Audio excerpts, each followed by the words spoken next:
करवा चौथ पर किस रंग की चूड़ी और कपड़े पहनने से फल दुगना मिलता है? 2. करवा चौथ पर कौन सा श्रृंगार करने से पति की उम्र कम हो जाती है?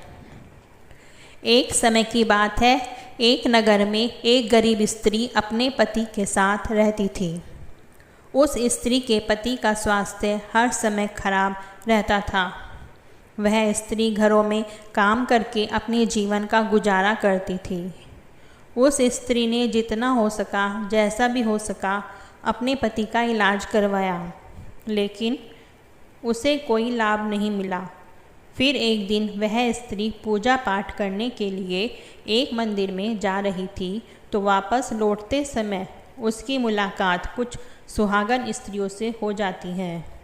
तो फिर वह स्त्री उन सुहागन स्त्रियों को अपने पति के बारे में बात बताती है। तो वह सुहागन स्त्रियां कहती है, तुम चिंता मत करो और आज से ही माता पार्वती का सच्चे मन से ध्यान लगाओ। माता पार्वती तुम पर कृपा अवश्य करेगी। इस प्रकार उस स्त्री ने सच्चे मन से पूर्ण निष्ठा के साथ माता पार्वती का ध्यान लगाया। तो रात को सोते समय माता पार्वती उस स्त्री के सपने में आ गई और उस स्त्री से कहने लगी, बेटी क्या बात है, तुमने मुझे क्यों याद किया है? तो वह स्त्री कहने लगी, हे माँ, मैं अपने पति से बहुत प्यार करती हूँ और पता नहीं हमारे नसीब में क्या लिखा है, जो कि मेरे पति हर समय बीमार रहते हैं। कभी कभी तो ऐसा लगता है कि मैं विधवा होने वाली हूँ। माँ, मुझ पर कृपा करो और मेरे पति को स्वस्थ करने का कोई उपाय बताओ। फिर माता पार्वती कहती है कि यदि तुम अपने पति को स्वस्थ रखना चाहती हो और सदा सुहागन रहना चाहती हो और अपने पति की उम्र लंबी करना चाहती हो, तो तुम कार्तिक माह के कृष्ण पक्ष की चतुर्थी के दिन करवा चौथ का व्रत रखो। उसके रखने से हर सुहागन स्त्री के पति की उम्र लंबी हो जाती है और पति हमेशा स्वस्थ रहता है। और इतना ही नहीं, लक्ष्मी की कृपा होने लगती है। घर की गरीबी हमेशा के लिए दूर हो जाती है। फिर वह स्त्री माता पार्वती की बात सुनकर कहती है, हे माँ, मैं करवा चौथ का व्रत हर साल रखती हूँ, मगर फिर भी मेरे पति स्वस्थ नहीं होते और मेरे अंदर विधवा होने का डर बना रहता है। तो माता पार्वती कहती है, करवा चौथ का व्रत सुहागन स्त्रियां अपने पति की लंबी उम्र की कामना के लिए कठिन निर्जला व्रत रखती हैं और इस व्रत में 16 श्रृंगार कर माँ करवा की पूजा की जाती है। करवा चौथ के कुछ नियम होते हैं। यदि कोई स्त्री द्वारा करवा चौथ के नियमों का पालन ठीक से नहीं किया जाता तो इस व्रत का फल नहीं मिलता और उस सुहागन स्त्री के पति की उम्र बढ़ने की जगह कम हो जाती है। इस प्रकार फिर वह स्त्री कहने लगी, हे माँ, तो मुझे क्या करना चाहिए? फिर माता पार्वती कहती है, अब मैं तुम्हें एक कहानी सुनाती हूँ। इस कहानी को बड़े ध्यान से सुनना। फिर आने वाली करवा चौथ को इस कहानी में बताए गए नियमों का पालन करना होगा, जिससे तुम्हारा व्रत ठीक ढंग से संपन्न होगा और तुम्हें उसका फल अवश्य मिलेगा और तुम्हारा पति स्वस्थ होकर के लंबा जीवन जिएगा और तुम सदा सुहागन रहोगी। एक गांव में एक साहूकार के 7 बेटे और एक बेटी थी। सातों भाई बहन से बहुत प्यार करते थे। फिर एक बार करवा चौथ के दिन सेठानी ने सातों बहुओं और बेटी के साथ करवा चौथ का व्रत रखा। सातों भाई हमेशा अपनी बहन के साथ ही भोजन करते थे। उस दिन भी भाइयों ने बहन को खाने के लिए बोला तो बहन कहने लगी, आज मेरा करवा चौथ का व्रत है, इसलिए आज मैं खाना तब तक नहीं खाऊंगी जब तक चांद नहीं उगेगा। माता पार्वती कहती है, बेटी, इस प्रकार भाइयों ने सोचा कि हमारी बहन रोजाना हमारे साथ भोजन करती थी, यदि हम बहन को छोड़ कर के भोजन कर लेंगे और हमारी बहन भूखी रहेगी, ऐसा कैसे हो सकता है। इसलिए एक भाई ने एक दिया जलाया और एक भाई छन्नी लेकर के पहाड़ी पर चढ़ गया। फिर दिया जला करके अपनी बहन को कहने लगे कि चाँद उग आया है, चाँद उग आया है, अब तुम चाँद को अर्घ्य दे दो और खाना खा लो। माता पार्वती कहती है, बहन ने भाभियों से भी कहा कि भाभी चाँद देख लो। भाभी बोली, चाँद तुम्हारे लिए निकला है, आप ही देख लो, हमारा चाँद तो अभी बाद में निकलेगा। बहन ने भाइयों की बात में आकर बिना चाँद उगे ही पूजा कर ली और फिर खाना खाने बैठ गए। माता पार्वती कहती है, बहन जैसे ही भोजन का पहला निवाला खाने लगी तो उसमें बाल आ गया, और जैसे ही दूसरा निवाला खाने के लिए लगी तो उसमें कंकर आ गया, और जैसे ही उसने तीसरा निवाला खाया तो ससुराल से बुलावा आ गया कि तुम्हारा पति बहुत बीमार है। फिर माता पार्वती कहती है कि माँ ने बेटी के कपड़े निकालने के लिए 3 बार बक्सा खोला तो तीनों ही बार उसमें से सफ़ेद कपड़े ही हाथ में लगे। फिर इस प्रकार वह लड़की सफ़ेद कपड़े पहनकर ही ससुराल के लिए रवाना हो गई। उधर उस लड़की की माँ ने उसकी साड़ी के पल्लू में सोने का सिक्का बांध दिया और कहा कि रास्ते में सबके पैर छूते जाना, और जो अमर सुहाग का आशीर्वाद दे उसे यह सिक्का देकर के पल्लू में गांठ बांध देना। माता पार्वती कहती है, बेटी रास्ते में बहुत से लोगों ने उसे आशीर्वाद दिए, लेकिन अमर सुहाग का आशीर्वाद किसी ने भी नहीं दिया। फिर जब वह लड़की ससुराल में पहुंच गई तो उसने क्या देखा कि पालने में जेठ की लड़की झूल रही है। जब उस लड़की ने अपने जेठ की लड़की के पैर छुए तो वह लड़की कहने लगी, सीली हो सपूती हो, 7 पूत की माँ हो। माता पार्वती कहती है, फिर तो ऐसी आशीष सुनते ही उसने सोने का सिक्का निकालकर अपने जेठ की लड़की को दे दिया और पल्लू से गांठ बांध ली। फिर जैसे ही उसने घर के अंदर प्रवेश किया तो कमरे में क्या देखा कि उसका पति मृतक अवस्था में पड़ा हुआ है। फिर उस लड़की ने अपने पति के मृतक शरीर को क्रियाक्रम के लिए नहीं ले जाने दिया और वह अपने मृत पति को लेकर के उसके साथ में रहने लगी और अपने पति की सेवा करती रही। उधर उस लड़की की जो सास थी वह बचा हुआ ठंडा बासी खाना नौकरानी के हाथ यह कहकर भिजवा देती कि जा मुर्दा सेवनी को खाना दे आ, जो मुर्दे की सेवा कर रही है। माता पार्वती कहती है, बेटी कुछ दिन बाद माघ महीने की तिलचौथ आई, जो उसने माता से प्रार्थना की और कहा, हे माता, मुझे मेरी गलती का पश्चाताप है, मुझे माफ़ कर दो। हे चौथ माता, मेरा सुहाग मुझे लौटा दो, मेरे पति को जीवित कर दो। तो माता ने कहा, यह मेरे हाथ में नहीं है। बैसाखी चौथ माता तुम्हारा सुहाग लौटाएगी।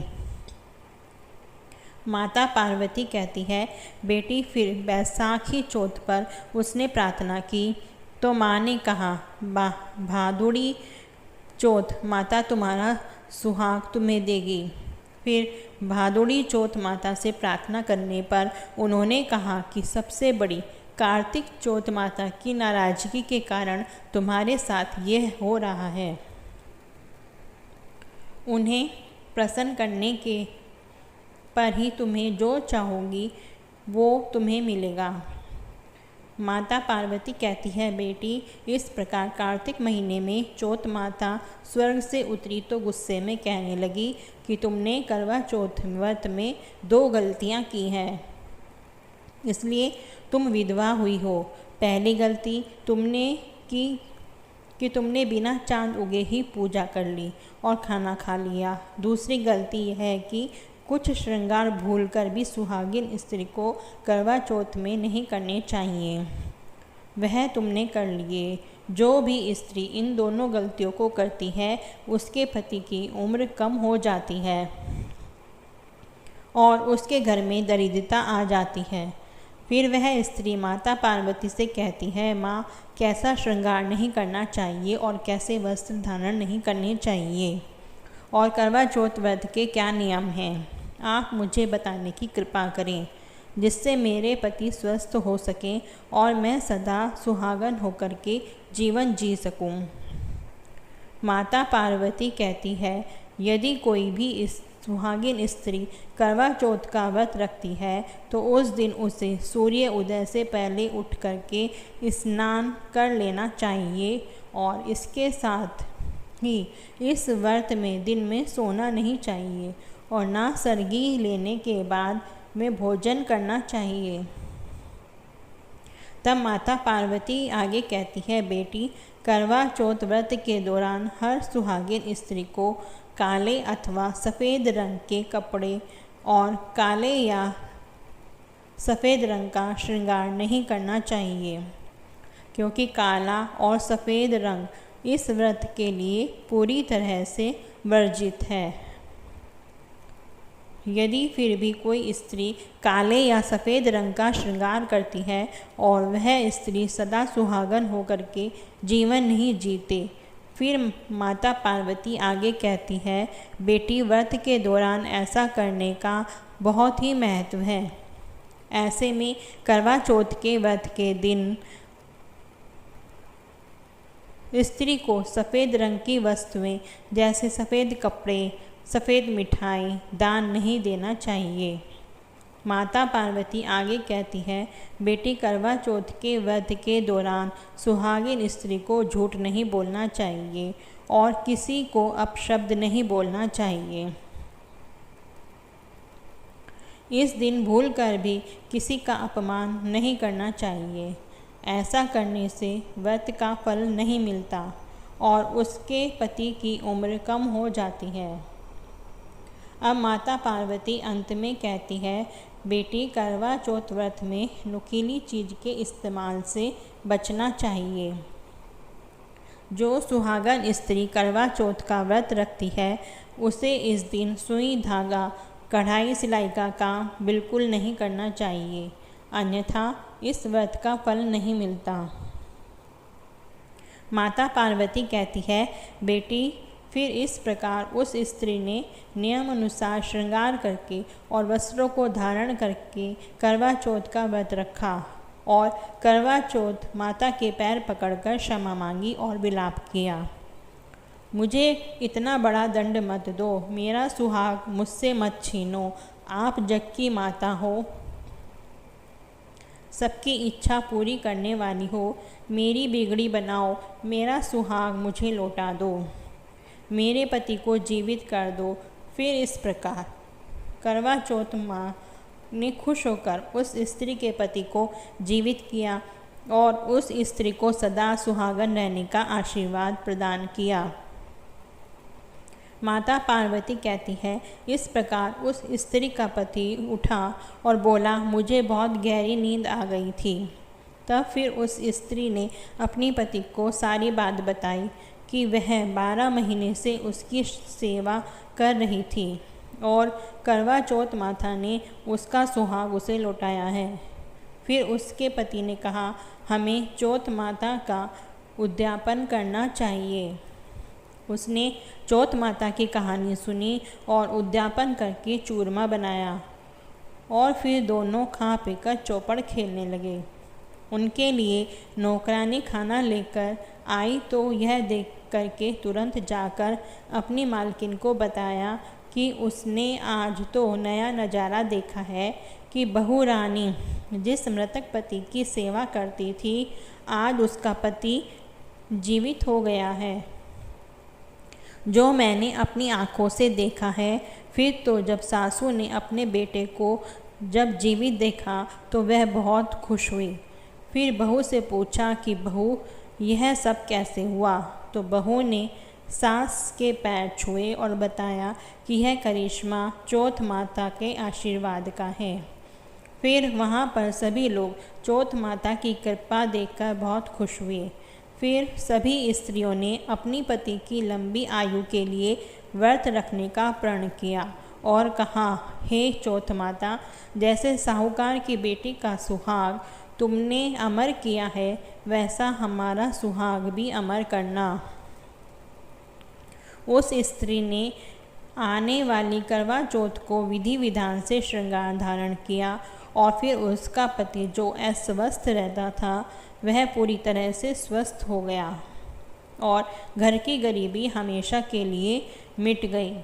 यदि सुहागन स्त्री अपनी राशि के हिसाब से कपड़े और चूड़ी पहनती हैं तो करवा चौथ का व्रत बहुत ही अधिक लाभदायक और फलदायक होता है। यदि किसी स्त्री की राशि मेष है तो मेष राशि का स्वामी मंगल होता है। इस राशि की महिलाओं को करवा चौथ के दिन लाल या गोल्डन रंग की साड़ी, सूट या लहंगा पहनना चाहिए। साथ में इसी रंग की चूड़ियाँ भी पहननी चाहिए। आगे जिस स्त्री की राशि वृषभ है, ऐसी सुहागन स्त्री को करवा चौथ के दिन सिल्वर या लाल रंग के कपड़े पहनने चाहिए और साथ में लाल रंग की चूड़ियाँ भी पहननी चाहिए। ऐसा करने से पति का खूब सारा प्यार मिलता है। यदि किसी स्त्री की राशि मिथुन है तो मिथुन राशि का स्वामी बुध है, इसलिए इस राशि की महिलाओं को करवा चौथ पर हरे रंग की साड़ी, सूट या लहंगा पहनना चाहिए। इसी रंग की चूड़ियाँ पहनकर पूजा करना शुभ रहता है। इससे व्रत का 2 गुना फल मिल जाता है। जिस स्त्री की राशि कर्क है तो कर्क राशि की महिलाओं का स्वामी चंद्रमा है, इसलिए इस राशि की महिलाओं को लाल रंग की चूड़ियाँ और साड़ियाँ पहननी चाहिए। इसके साथ रंग बिरंगी चूड़ियाँ पहनना भी कर्क राशि वाली स्त्रियों के लिए बहुत ही शुभ होता है। जिस स्त्री की राशि सिंह है, इस राशि का स्वामी सूर्य देव है, इसलिए इस राशि की महिलाओं को लाल, नारंगी, गुलाबी या गोल्डन रंग के कपड़े पहन करके पूजा करनी चाहिए। ऐसा करने से आपको करवा माता का आशीर्वाद जल्द मिलता है और बहुत सी फलदायक होता है। जिस स्त्री की राशि कन्या है तो कन्या राशि का स्वामी बुध है, इसलिए इस राशि की महिलाओं को व्रत पर लाल, हरे या गोल्डन रंग की साड़ी, सूट या लहंगा पहनकर करवा माता की पूजा करनी चाहिए। इस रंग की चूड़ियाँ भी पहने, इससे महिलाओं को पूजा का शुभ फल मिलता है। जिस स्त्री की राशि तुला है, तुला राशि का स्वामी शुक्र है। इस राशि की महिलाओं को करवा चौथ के दिन लाल, सिल्वर या गोल्डन रंग के कपड़े और चूड़ियाँ पहनकर पूजा करनी चाहिए। ऐसा करने से इन्हें पूजा का शुभ फल मिलता है। जिस स्त्री की राशि वृश्चिक है, इस राशि का स्वामी मंगल होता है। इस राशि की महिलाओं को लाल, मेहरून या गोल्डन रंग के कपड़े और चूड़ियाँ पहननी चाहिए और करवा चौथ की पूजा करनी चाहिए। इससे पति पत्नी के बीच में प्यार बढ़ता है। जिस स्त्री की राशि धनु है तो इस राशि का स्वामी बृहस्पति है, इसलिए इस राशि की महिलाओं को इस व्रत पर पीले या आसमानी रंग के कपड़े पहनकर पूजा करनी चाहिए। ऐसा करने से इसको शुभ लाभ की प्राप्ति होती है। जिस स्त्री की राशि मकर है तो मकर राशि का स्वामी शनि है। इस राशि की महिलाओं को करवा चौथ पर नीले रंग के कपड़े पहनने चाहिए तथा साथ में नीले रंग की चूड़ियाँ पहनने से आपको लाभ होता है। पर यदि किसी स्त्री की राशि कुंभ है तो कुंभ राशि का स्वामी भी शनि है, तो इस राशि की महिलाओं को करवा चौथ के दिन नीले या फिर सिल्वर रंग के कपड़े और चूड़ियाँ पहनकर करवा चौथ की पूजा करनी चाहिए, जिससे शुभ लाभ मिलता है। जिस स्त्री की राशि मीन है तो मीन राशि का स्वामी बृहस्पति होता है, इसलिए इस राशि की महिलाओं को करवा चौथ के दिन लाल या गोल्डन रंग के कपड़े पहनकर गोल्डन रंग की चूड़ियाँ पहनना चाहिए और इस राशि की महिलाओं के लिए शुभ होता है और उसको दुगना फल मिलता है। अगर आपको यह जानकारी अच्छी लगी हो तो इसको लाइक और शेयर करें।